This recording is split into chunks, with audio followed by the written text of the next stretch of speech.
Hello दोस्तों, मेरा नाम सूर्य प्रताप सिंह है। अब मेरा 4 साल का टीचिंग एक्सपीरियंस है। जो मेरी ग्रेजुएशन है वो बीई है और जो मेरा मास्टर्स है वो हिस्ट्री से है। और मैंने यूपीएससी का मेन लिखा है। तो आओ हम एक ऐसे सब्जेक्ट के बारे में बात करते हैं जिसका यूपीएससी में काफ़ी वेटेज है।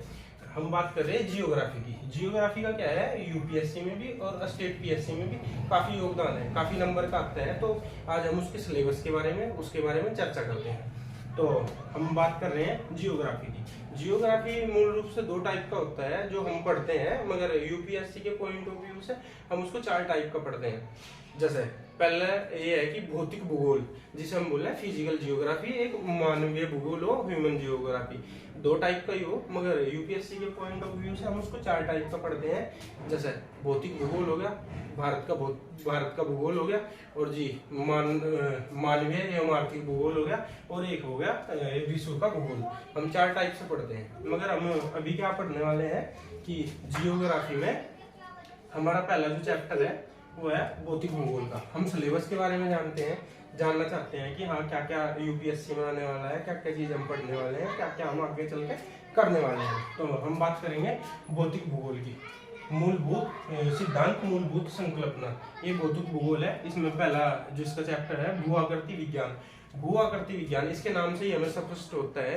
भू मतलब भूमि, आकृति मतलब बनावट, और विज्ञान मतलब विशेष ज्ञान।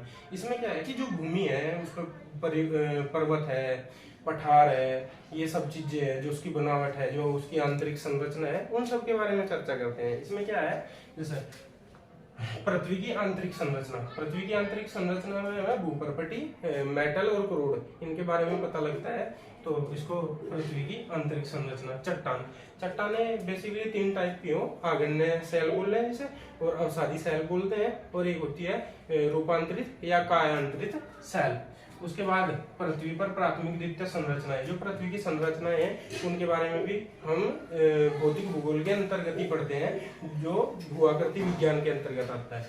बात फिर हम करते हैं महाद्वीपीय विस्थापन की। एक सिद्धांत था महाद्वीपीय विस्थापन, जो पूरी पृथ्वी थी तो वो एक ही थी, जो हमने पढ़ा था। तो वो धीरे धीरे टूट के वो 7 प्लेटों में टूट गई। जो विस्थापन का है, जैसे हमारे 7 कॉन्टिनेंट है वो अलग अलग, ये पूरा का पूरा जो सिद्धांत है महाद्वीपीय विस्थापन का सिद्धांत है। तो उसके बाद करेंगे प्लेट टेक्टोनिक की। जब वो प्लेटें टूटी उसके बाद उनका विचरण हुआ। वो प्लेट चल चल के 2 टाइप की सेल होती हैं, एक महाद्वीपीय सेल, एक महासागरीय प्लेट, एक महाद्वीपीय प्लेट। 2 टाइप की ये प्लेट है जिनके बारे में हम चर्चाएं करते हैं। तो ये सब के सब भूआकृति विज्ञान में आते हैं।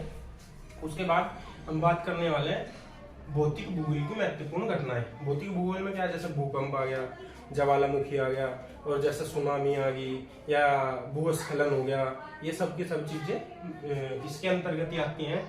समुद्र स्तर का विस्तार हो गया, पर्वत निर्माण हो गया। जब क्या होगा ना, जब हम प्लेट टेक्टोनिक पढ़ेंगे तो उसमें हम बात करेंगे, तब क्या होता है जब एक प्लेट दूसरी प्लेट के नीचे से खिसकती है तो उसका जो मलबा होता है वो इकट्ठा होकर पर्वत का निर्माण करता है, जिसे हम वलय पर्वत बोलते हैं, जैसे कि हिमालय। वो हम आगे पढ़ने वाले हैं। अभी इसका दूसरा है, उसके बारे में हम बात करते हैं जलवायु विज्ञान। जलवायु विज्ञान ये पहली यूनिट थी जो हमने ऐसे खत्म की। अभी बात करते हैं हम जलवायु विज्ञान की। जलवायु विज्ञान को बोलते हैं क्लाइमेटोलॉजी। इसमें बात करेंगे वायुमंडल की संरचना एवं संगठन। वायुमंडल, जो पृथ्वी है उसका एक वायुमंडल होता है, उसकी संरचना कैसी है, कैसे वो बना हुआ है, क्या क्या है, और संगठन उसमें क्या क्या चीजें हैं। तो हम पढ़ते हैं कि जो वायुमंडल है वो गैसों से मिलकर बना है, जिसमें नाइट्रोजन, ऑक्सीजन, ऑर्गन, नियोन, ये सारी की सारी गैसें हैं। इनका अलग अलग वेटेज है कि कौन सी गैस कितनी है, वो सब के सब हम इसके अंतर्गत ही पढ़ते हैं। और जो वायुमंडल की संरचना है, जैसे हम पढ़ते हैं कि अक्षोभमंडल एक परत है, एक लेयर है, मतलब ये काल्पनिक है। इनके लक्षणों से ही हम पहचानते हैं कि ये layer first, second, third, fourth और 5 ऐसे 5 करके है। पहली जो परत है या वो बोलते हैं अक्षोभ मंडल, उसमें क्या है सारी की सारी मौसमी घटनाएं उसी के अंतर्गत होती हैं। दूसरी होती है संताप मंडल। संताप मंडल को हम संताप मंडल इसलिए बोलते हैं क्योंकि उसमें क्या होता है ना, साल भर जो संताप मंडल है उसका टेम्परेचर एक जैसा रहता है, इसलिए हम उसको संताप मंडल बोलते हैं। उसके बाद फिर मध्य मंडल। मध्य मंडल में जो है नोक्टिलुसेंट क्लाउड मिलते हैं, वो बहिर्मंडल और आयन मंडल के बीच में, अक्षोभ मंडल और संताप मंडल के बीच में मिलता है, इसलिए हम उसको मध्य मंडल बोलते हैं। उसके ऊपरली साइड जो मिलता है वो मिलता है आयन मंडल। उसमें बहुत सारे आयन होते हैं जिसकी वजह से उसे हम आयन मंडल बोलते हैं। और उसके ऊपर जो पूरा की पूरी लेयर है 1600 किलोमीटर तक होती है, तो उसको फिर हम बोलते हैं बहिर्मंडल। उसके बारे में हम आगे चर्चा करने वाले हैं। उसके बाद उष्मा बजट और तापीय विद्युतीकरण। उष्मा बजट क्या है, जब सूर्य से हमें ऊर्जा प्राप्त होती है।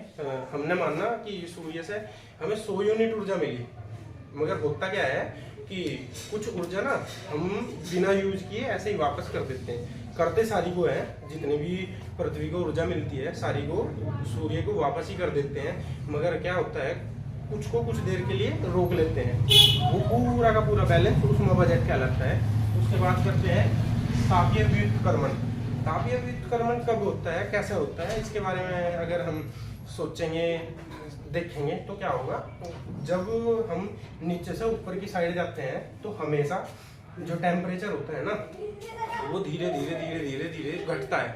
मगर कभी ऐसा होगा कि नीचे का टेम्परेचर कम है और ऊपर धीरे धीरे धीरे धीरे बढ़ना स्टार्ट होता है। उस घटना को हम तापीय विद्युतीकरण कहते हैं। उसकी बहुत सी मतलब कंडीशन होती है कि आसमान साफ होना चाहिए, जो मतलब टेम्परेचर है वो कम होना चाहिए। बहुत सारी दशाएं हैं जिससे तापीय विद्युतीकरण होता है। इसको भी हम आगे पढ़ने वाले हैं।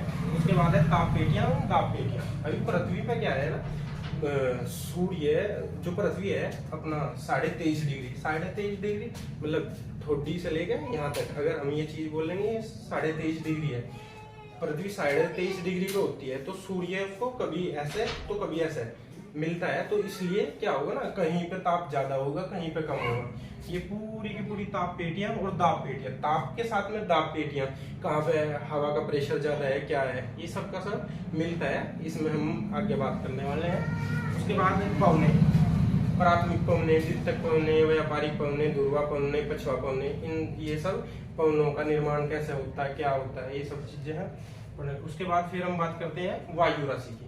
वायु राशि कैसे होती है, क्या होती है। उसके बाद फिर हम बात करेंगे चक्रवात की। चक्रवात को भी हम पढ़ने वाले हैं। वाताग्र, जब दो वायु राशियां क्या होती है ना, एक ठंडी और एक गर्म, ठंडे वाली तो हमेशा नीचे होती है और गर्म हमेशा ऊपर होती है।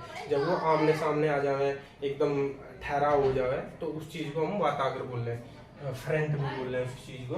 तो हम उसके बाद फिर विश्व के जलवायु प्रदेश, उनका वर्गीकरण, कैसी कैसी जलवायु है, कहाँ का कैसा है।